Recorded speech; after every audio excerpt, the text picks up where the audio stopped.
বাউল সিনড্রোমটা হচ্ছে কি বেসিক ব্যাগে এটা কাজ করে মানুষের মনের উপরে।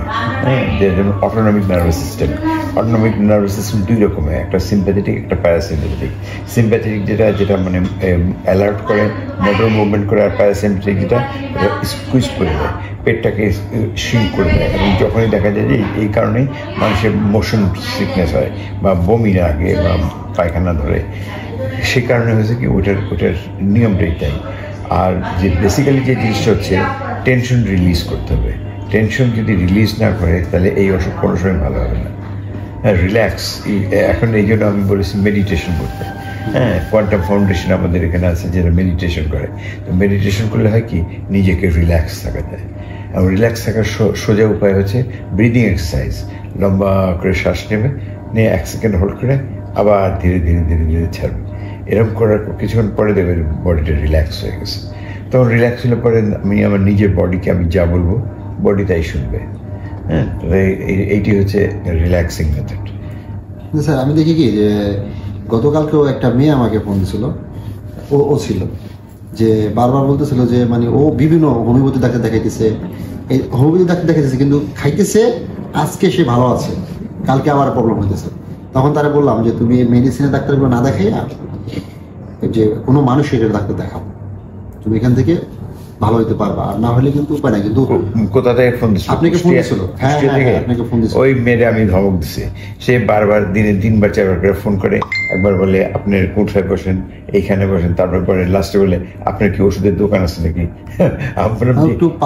এত সমস্ত বাজে কথা বলতেছে কেন? তোমার যদি চিকিৎসা করার ইচ্ছা থাকে তুমি আসো, আমি চিকিৎসা করে দেবো। হ্যাঁ, আমি বলছি চাটা ঠান্ডা হয়ে গেল, চাটা খেতে আপনি কথা বলেন, সমস্যা। তো আমরা আজকে আসছি হচ্ছে যে আমার চ্যানেলে অনেক আগে ইরিটেবল বাউল সিনড্রোম নিয়ে স্যারের কিছু সাক্ষাৎকার ছিল, যেটা দীর্ঘ প্রায় আমি 7 থেকে 8 বছর ভুক্তভোগী ছিলাম এই রোগটার। তবে আমি এখন মোটামুটি আলহামদুলিল্লাহ ভালো আছি, আল্লাহ আমার ভালো রাখছে। এই আমার সুস্থতার হাতিয়ার হচ্ছে স্যার। হ্যাঁ, স্যারকে না পেলে হয়তো ওই টাইমটায় আমি আসলে বাঁচতাম না, আমার যে পরিস্থিতিতে চলে গেছিলাম আমি। তো আলহামদুলিল্লাহ আমি ভালো আছি। আমি আজকে দেশে আসছি স্যারের সাথে একটু কথা বলার জন্য, শুধু স্যারের দেখার জন্য, যার জন্য আসলে আমার লাইফ ফিরে পাইছিলাম স্যারের জন্য। স্যার এখন আরেকটা ব্যাপার হচ্ছে যে আমরা অনেকেই দেখি যে বর্তমান ইউটিউব বা ফেসবুকে দেখি যে অনেক মানুষ ইরিটেবল বাউল সিনড্রোম নিয়ে অনেক মানে অনেকই হইতেছে। কিন্তু স্যার এটা কি পুরোপুরি সুস্থ হয় না? এবং এটার জন্য হচ্ছে ওরা কি করবে, কোন ডক্টরের শরণাপন্ন হবে? সুস্থ হওয়ার জন্য সবচেয়ে প্রথম কথা হচ্ছে টেনশন রিলিফ করা। এখন টেনশন মানুষের থাকবেই, মানুষ যতদিন বেঁচে আছে টেনশন আছে, মরা মানুষের টেনশন নাই। হ্যাঁ, তো কাজে মানুষ বেঁচে থাকলে টেনশন করবে, স্ট্রাগল করবে, সবকিছু করবে।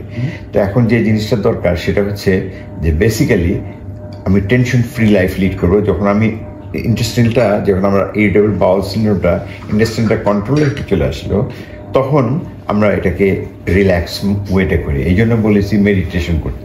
মেডিটেশন করলে অনেকটা হেল্প হয়। হ্যাঁ, ওই যে টেনশনটা চলে যায়। তো সুতরাং meditation is one of the factor যেটা ওষুধ ছাড়াও কাজ করে, রিল্যাক্স মেথড মানুষকে। আরেকটু কথা ছিল যে আমার অনেকে প্রশ্ন করছিল যে ডাক্তার জহির স্যারে যে ওষুধগুলো দেয়, ওষুধগুলো দেওয়ার পরে সে কোনো প্রিসক্রিপশন মানে কোনো টেস্ট দেয় না, সে কোনো টেস্ট দেয় না। হ্যাঁ, সে সরাসরি ওষুধ লিখে দিয়ে দেয়। এটা আপনার মতামত কি স্যার? না, এটা আমার কাছে যে এক লোক আসলে একবার 7.5 লাখ টাকার টেস্ট করে সে বললো বাংলাদেশে এমন কোনো ডাক্তার নেই, আমি যাইনি, সবখানে গেছি, আর করতে করতে 1 সুটকেস ভর্তি টেস্ট নিয়ে আসছে। আমি বললাম এগুলো বাইন্দা পানিতে ফেলা দেবো, এটা কোনো লাভ নেই। আমার কাছে এটা 4 পয়সা মূল্য নেই। কারণ এটা হচ্ছে কি তোমার যে ভয়টা পাও, বুকটা কেঁপে উঠে, অস্থির লাগে, দম বন্ধ হয়ে আসতেছে, মানে আমি মরে যাব, এই যে ফিলিংগুলো সম্পূর্ণ হয় অ্যাংজাইটি আর টেনশন থেকে, একটা প্যানিক অ্যাটাক থেকে। এবং এই প্যানিক অ্যাটাকটার সাথে এই ইরিটেবল বাউল সিনড্রোমের একটা অভিন্ন যোগাযোগ আছে। সেই কারণে যখনই যাদের টেনশন থাকে, প্যানিক অ্যাটাক থাকে, তাদের এই ইরিটেবল বাউল সিনড্রোম হয়। হ্যাঁ, এই আইবিএস রোগটা তাদেরই হয়। কিন্তু এই জন্য যদি টেনশনটা আমি দূর করতে পারি তাহলে আমার এটা মূলত হওয়ার কারণটা কি স্যার? মূলত হচ্ছে যে বললাম যে অটোনমিক নার্ভাস সিস্টেম, মানুষের ব্রেন আমাদের নার্ভাস সিস্টেম 3 রকম, একটা হচ্ছে সেন্ট্রাল নার্ভাস সিস্টেম, একটা পেরিফেরাল নার্ভাস সিস্টেম, একটা অটোনমিক নার্ভাস সিস্টেম। আমাদের এই যে ইরিটেবল বাউল সিনড্রোমটা অটোনমিক নার্ভাস সিস্টেমের মধ্যেই থাকে, এবং এইটার জন্যই যখনই আমার মনের ভিতরে একটা ভয় আসে, সাথে সাথে আমার সমস্ত পেটের নার্ভটা এগুলো সংকুচিত হয়ে আসে। আবার যখন আমি কোনো রিল্যাক্স থাকি তখন আমার বেশ ভালো লাগে। কাজে আমি যখন টেন্স থাকবো তখনই আমার ঘাম শুরু হয়ে যাবে, হাত পা কাঁপা শুরু হবে, পালস রেট বাইরে যাবে, তখন এই যে এই জিনিসগুলো হবে। সো এই যে রিয়াকশনটাকেই বলা হয় যে এই অটোনমিক নার্ভাস সিস্টেম থেকে এই ইম্পালসটাকে আমি যদি কন্ট্রোল করতে পারি তাহলে পরে আমার কোনো রোগ নাই। যেমন আমি এখন নিজেকে দেখি, আমার যত রোগ, আমার নিজের এখন ক্যান্সার চলতেছে, এর আগে আমার হার্ট অ্যাটাক হয়েছে, এর আগে আমার COVID-19 হয়েছে। প্রত্যেকটা অসুখে আমি ড্যাম কেয়ার করে রাখছি। আমার কি হবে, কি আর হবে? একটা দোয়া আছে, তাওয়াক্কালতু আলা আল্লাহু ফাহুয়া হাসবুহু ওয়াল্লাহুল মুস্তাআন আলা মা তাসিফুন। হ্যাঁ, এই দোয়াটা যখন আমি সবসময় পড়ি তখন আমার কোনো ভয় নেই। কি আর হবে? আমি খালি বলে কি আর হবে, মরিতে যাবো, এর বেশি মনোবল। এই যে একটা বিশ্বাস, এই জন্য আমার যতই বলে যে আপনি এত রোগের মধ্যে থাকেন, আপনার ভয় পান না? আমি এত রোগের মধ্যে ভয় পাবো কেন? কারণ আমি তো এটাকে জয় করছি। জয় করার জন্য সেই জন্য মনোবল রাখতে হবে। সেই জন্য আমরা সুতরাং মনোবলটাকে স্ট্রং করতে হবে। If you have your will power strong, তাহলে আর কোনো প্রবলেম নেই। আর এই পেটের মানে হজম না হতে কিন্তু, মানে হজম না হলে তার শরীরের বিভিন্ন রোগে আক্রমণ করে। শুধু তাই না, হজম না হলে হয় কি, যখন পায়খানাটা বেড়ে যাচ্ছে তার সাথে অনেক পটাশিয়াম বের হয়ে যায়, অনেক ইলেকট্রোলাইট যায়, এবং এই জিনিসগুলো যখন যায় তখন শরীর থেকে অনেক এনার্জি ক্ষয় হয়ে যায়। এই এনার্জি ক্ষয় হয়ে গেলে ভীষণ দুর্বল লাগে, তখন মাথা ঘোরায়, অস্থির লাগে, মনে হয় আমি এখন মরে যাব। হ্যাঁ, তো সুতরাং এই জিনিসটাতে সবচেয়ে বড় কথা কন্ট্রোল করতে হবে। আর একটু ঘুমের ব্যাপারে একটু কথা বলেন স্যার সবাইকে। ঘুমটার ব্যাপারে কি করবো? মিনিমাম কত ঘন্টা ঘুমাবে একটা মানুষের? 5 ঘন্টা মিনিমাম ঘুম দরকার, সবচেয়ে কম 5 ঘন্টার কমে ঘুমাবে না। হ্যাঁ, যারা 5 ঘন্টার কম ঘুমায় তাদের ইরিটেটিং হয়ে যায়, মেজাজ খারাপ থাকে, সবসময় খিটখিটে মেজাজ থাকে, অল্পতেই রেগে যায়। কিন্তু মানুষের যদি 6 ঘন্টা আর 7 ঘন্টা ঘুমাতে পারে তাহলে ভালো, কিন্তু ইজিলি 5 ঘন্টা মিনিমাম ঘুমাতে হয়। বাড়তি চাপ মাথায় নেওয়াই যাবে না। বাড়তি চাপ নিলেও আমি একটু সহজভাবে নেব। I take it easy. আমেরিকাতে অনেকদিন থাকাতে আমি একটা নতুন জিনিস শিখছি, ওরা সব কিছুতেই বলে take it easy, take it easy, সহজভাবে। হ্যাঁ, সহজভাবে না, তাহলে পরে আমার আর কোনো প্রবলেম নেই। আমি যদি টেক ইট ইজি করি তাহলে ওকে, কি আর হবে, আর মানে আমার একজন বলছে যে একটা ফোন রাখছিলাম বুক পকেটে, বলে একটা ফোন ওখানে রাখবেন না। আমি কেন রাখলে পরে ভাইব্রেশন হবে। ভাইব্রেশন হলে কি হবে? হার্টের মধ্যে ভাইব্রেশন হবে, তাতে কি হবে? বলে হার্ট অ্যাটাক হতে পারে। হার্ট অ্যাটাক হলে কি হবে? মারা যাবে। তো আমি তো এমনি মারা যাবো। সুতরাং কুল্লু নাফসিন যায়কাতুল মউত। হ্যাঁ, তো সুতরাং জানা কথা, তো কাজেই আমাকে ভয় দেখায় লাভ নেই। তো আমাকে যদি কেউ পিস্তল ধরে, আমি মুক্তিযোদ্ধা ছিলাম, আমি স্বাধীনতার যুদ্ধের সময়, আমার সামনে তো লোকে রাইফেল ধরে রাখছে বুকের মধ্যে, একবার পাঞ্জাবি বেটা করছে তুঝকো মার ডালেঙ্গে, আগার আল্লাহ কা হুকুম হয় তো মর যায়েঙ্গে, ওদের সঙ্গে কথা হচ্ছে। তখন কতক্ষণ 1 ঘন্টা মতন আমাকে করে পরে থাপড়ায়, পিঠের মধ্যে 2টা থাপ্পড় দিয়ে করে যা। দেখলাম আমার কোনো কথা হারাইতে পারতেছে না। তো এখন সেটা হলো কথা, তোমার উইল পাওয়ারটা যেন বেশ ভালো থাকে, তোমার উইল পাওয়ারটাকে স্ট্রং রাখবা, তাহলে দেখবে সব কিছু কন্ট্রোল। যে কোনো ডিজিজ, তোমার যদি জ্বর হয়, তুমি যদি জ্বর হওয়ার পরে বলে হ্যাঁ আমার কি হলো, আমি গেলাম, আমি শেষ, তাহলে সমস্যা।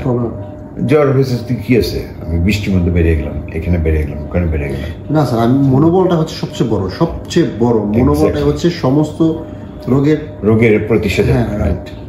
সুতরাং স্যার কিছু কথা ছিল যে অনেকের কমেন্ট দেখি আমি যে জহির স্যারে যে ওষুধ দেয়, এই ওষুধ খেলে মানুষের সেক্সুয়াল প্রবলেম হবে বা প্রবলেম হচ্ছে, এরকম কিছু বলতেছিল অনেকে আমাকে। না, এখানে একটা জিনিস হতে পারে, আমরা একটা ওষুধ ইউজ করি, ওই অ্যান্টিডিপ্রেসিভ ওষুধ। এই অ্যান্টিডিপ্রেসিভ ওষুধটা হচ্ছে নরটিপটেলিন। এই নরটিপটেলিনটায় যেহেতু ওটা মানে বাউলটাকে কন্ট্রোল করে, সেই জন্য ওই যারা সেক্সুয়াল যে অ্যাপিলটা, ওইটাও কন্ট্রোল হয় কিছুটা। কারণ সেক্সুয়াল যে যে ভ্যাস ডিফারেন্সের মধ্যে যে কন্ট্যাক্ট করে, এই কন্ট্যাক্টটা একটু কমে যাওয়ার কারণে হয়তো উইক ফিল করে। কিন্তু এটা কোনো মানে এটা সাময়িক, এটার জন্য কোনো ওরিড হওয়ার কিছু নাই। এমনি নর্মাল ভিটামিন জাতীয় কিছু খেলেই ঠিক হয়ে যাবে। আর আমার সাথে আমার দেওয়া হয়, ক্যালসিয়াম জাতীয় ওষুধ দেওয়া হয়। একটু ক্যালসিয়াম জাতীয় ওষুধ খেলে এটা আবার ঠিক হয়ে যায়। আর তাছাড়া আরও কিছু আছে, যদি অ্যান্টি অ্যাংজাইটি আমরা যদি ওষুধ দিই, যেমন আমরা জ্যানাক্স বা অ্যালপ্রাজোলাম বা অ্যালজোলাম, এই ধরনের ওষুধ যদি আমরা হালকা ডোজ দেই, তাহলে পরে দেখা যাবে যে টেনশনটা ফ্রি হয়ে যায়, তখন আর এইটা থাকে না। আমার কাছে অনেক রোগী আসছে যে তাদের অনেক প্রবলেম ছিল, এখন এই সেক্সুয়াল প্রবলেমটা তাদের নাই। আর এখন মানে সোয়েটিং হতো, ট্রেমার হতো, পালপিটেশন হতো, ওগুলো কিছু নাই, সব ঠিক হয়ে গেছে। তো কাজে ইনশাল্লাহ এটা কোনো ব্যাপার না, এটা নট এ বিগ ডিল। হ্যাঁ, কাজে ওটা নিয়ে ওয়ারিড হওয়ারও কিছু নাই। অনেকে বলে যে আমার 7 বছর 8 বছর 10 বছর মানে এরকম প্রবলেম। আবার অনেকেরই কমেন্ট দেখি যে যারা বলতেছে যে হোমিওপ্যাথি থেকে ভালো হয়েছি হ্যান ত্যান, তারাই আবার কয়েকদিন পরে কমেন্ট করে আমার পার্সোনালভাবে মেসেজ করে যে ভাই স্যারের সাথে কি দেখা করা যাবে, হ্যাঁ কীভাবে কী করা যাবে। এখন আমি তো আমার সম্পূর্ণ আপনার অ্যাড্রেস ছিল হচ্ছে ইউনাইটেড হসপিটালে, সবসময় আমি দিয়ে গেছি, কিন্তু আই ডোন্ট নো আপনি যে অ্যাড্রেস চেঞ্জ করছেন, যা হোক এটা বলছি। আমাকে আমার ফোন নাম্বারটা দিয়ে আমার সাথে যোগাযোগ করলেই হয়, যোগাযোগ করলে আমি আমার কাছে অনেক বিদেশ থেকে সব রোগীজন আসছে, যেমন ইউরোপিয়ান কান্ট্রিজ থেকে, যেমন পর্তুগাল থেকে আসে, জার্মানি থেকে আসে, ফ্রান্স থেকে আসে, তারপরে ইটালি থেকে আসে, এই দেশগুলো থেকে আসে। তাছাড়া আমাদের এশিয়ার মধ্যে জাপান থেকে, হংকং থেকে এবং কোরিয়া থেকে, সিঙ্গাপুর থেকে, কিছু জায়গা থেকে আসে, অনেক জায়গা থেকে আসে। মেইন যে আমাদের সমস্যা, আমরা যারই পেটে প্রবলেম হয়, আমরা কিন্তু কেউ কল্পনা ভাবিও না যে আমাদের ইরিটেবল বাউল সিনড্রোম নামে একটা রোগ আছে বা আইবিএস আছে, যেটা হচ্ছে আমাদের ব্রেনের সাথে কাজ করে বা এরকম কিছু একটা মানসিক একটা সমস্যা। আমরা কি করি, মেডিসিনের ওষুধ দেখাইতে খাইতে এটাই কাজ হয় না, আর একটা টেস্ট করে মানে এরকম ভাবে চলতে। যেটা আমাদের এই যে ডাক্তারদের কাছে যায়, ওরা পাঠেও দেয় না যে এটা আপনার এটা মেডিসিনের কাজ হবে না, আপনি সাইকিয়াট্রিস্ট দেখান। কিন্তু আমাকে কিন্তু বাহির একটা ডাক্তারে বলছিল যে তুমি তোমার শরীরে কোনো রোগ নাই, তুমি একটা মানসিক ডাক্তারে দেখাও। না, বাইরের ডক্টররা তো বলবে, বাইরে গেলে ইভেন ইন্ডিয়ান ডক্টররা বলে, কিন্তু আমাদের দেশের ডক্টররা বলে না। আমার এই কথা বলছিল যে তোমার শরীরে কোনো রোগ নাই, আমরা তোমার শরীরে কোনো রোগ পাই নাই, তুমি সাইকিয়াট্রিস্ট দেখাও। আমার এই কথাটা বলছিল, এবং কারণ এটা ট্রিটমেন্টই হচ্ছে সাইকিয়াট্রিক ট্রিটমেন্ট, তাই না? এটা স্যার এই ওষুধগুলো কি, আরেকটু কথা বলি স্যার, যে কিছু যে ওষুধ আছে বা আপনি যে ওষুধগুলো দেন, এখন এই ওষুধগুলো কি কন্টিনিউ কি সারা জীবনই খেতে হবে স্যার? না, নট নেসেসারি, সারা জীবন খেতে হবে না। এটা হয় কি কন্ট্রোলের উপর নির্ভর করে, কার কন্ট্রোলটা হয়ে যায় 6 মাসে, কারো কন্ট্রোল হয়ে যায় 2 বছরে, কারো 3 বছরে। তবে আমি একটা মিনিমাম ডোজের একটা আইডিয়া দিয়ে দিই যে 3টা বছর মানে মেডিসিনটা যদি কমে দিয়ে একবার করে, তারপরে 1 দিন পর পর, তারপরে 2 দিন পর পর, এইভাবে এইভাবে করে যদি খায়, তাহলে পরে এটা কাজ হবে। সুতরাং এটার জন্য ওয়ারিড হওয়ার কিছু নাই যে এটা সারা জীবন খেতে হবে। একটা জিনিস হচ্ছে কি, এই পরবর্তীতে এটা তো যেহেতু ইরিটেবল বাউল সিনড্রোম, এটা মনের ভিতরে সুপ্ত থেকে যায়, কাজে 3 বছর পর ভালো হলেও এটা কিন্তু আবার ফেরত আসতে পারে। তখন হতে পারে হয়তো হঠাৎ করে একটু লুজ মোশন হলো, বা হঠাৎ করে একদিন ভালো খাবার দাবার খেলাম, রিচ ফুড খেলাম, পেটটা একটু হলো, সেই ক্ষেত্রে আমরা মেট্রোনিডাজোল ফ্লাজিলটা আমরা অ্যাড করতে পারি সাথে, তাহলে ওটা আবার ঠিক হয়ে যাবে। কাজে সেজন্য অত টেনশন করার কিছু নাই। Okay sir.